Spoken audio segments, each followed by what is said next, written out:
খান সাহেব কামড় দিলে বাঁচত না। খান সাহেব খেলার সাথে হয়েছে, তুমি বিলাই তো বুঝতেছে না না। খান সাহেব খেলা কামড় দিলে তো অন্ধার দিলে বলে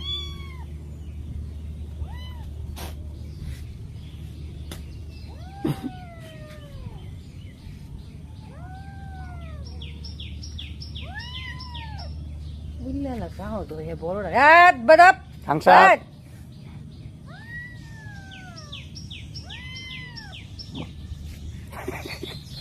তোর ডাহে যাইতে খেলবার লাগিয়া সরো